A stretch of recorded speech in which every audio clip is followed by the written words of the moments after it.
America में लगता है कुछ भी अच्छा नहीं चल रहा। आज 23 तारीख है और कल के दोनों वीडियोस में मैंने इस बात का जिक्र किया था कि अमेरिका से जिस तरह की खबरें आ रही हैं, वो खबरें बता रही हैं कि सिस्टम के अंदर बहुत कुछ गड़बड़ चल रहा है। एक एजेंसी की हाई प्रोफाइल महिला जो ट्रंप की बहुत करीबी हैं, उनके ऊपर आरोप लगता है कि वो एक वेबसाइट का इस्तेमाल करके रईस बूढ़े लोगों को फंसाती हैं और उनसे पैसा वसूलती हैं। इस पर बवाल चल रहा है।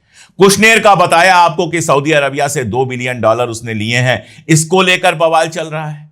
और अब एक बवाल जो सबसे ज्यादा वहां चल रहा है और सबसे ज्यादा जिस पर चर्चा हो रही है, वो ये है कि एक के बाद एक वहां साइंटिस्ट या तो गायब हुए हैं या उनकी लाशें अचानक मिली हैं। जैसे मैं आपको एक एग्जांपल दे रहा हूं, जो कल यह खबर बहुत ज्यादा इंटरनेट पर भी वायरल थी और खासतौर पर अमेरिका से जुड़े हुए लोग इस पर बहुत ज्यादा बात कर रहे थे। एक लेडी हैं एमी एस्करिज जो है वो एंटी ग्रेविटी टेक्नोलॉजी पर काम करने वाली बड़ी साइंटिस्ट है। उनकी लाश मिली और कहा गया कि उन्होंने खुदकुशी की है।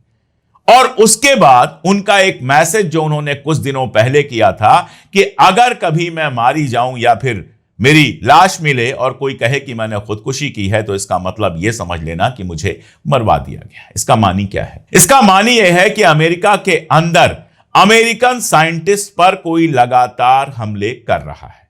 यह क्यों कर रहा हो सकता है? इसको समझने का एक तरीका यह हो सकता है कि वो अमेरिका के साइंटिस्टों को कमजोर करना चाहता हो, लेकिन उससे बड़ी दूसरी वजह है।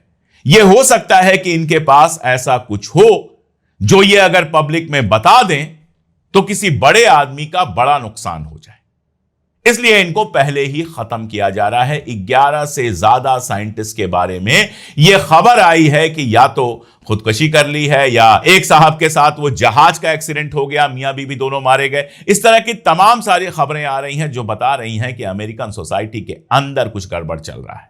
सेना से लगातार लोगों का इस्तीफा देना या फिर पीट हेग्सेट द्वारा लगातार सेना से लोगों को निकाले जाना, साइंटिस्टों का मरना, लगातार करप्शन के आरोपों का सामने आना। ऐसा लगता है कि ट्रंप के खिलाफ माहौल जो है वो कई तरीकों से बन रहा है और अंदर अंदर डीप स्टेट के अंदर कुछ ऐसी लड़ाई चल रही है, कुछ ऐसे बवाल चल रहे हैं जिसका बहुत बड़ा रिजल्ट आपको देखने को मिल सकता है।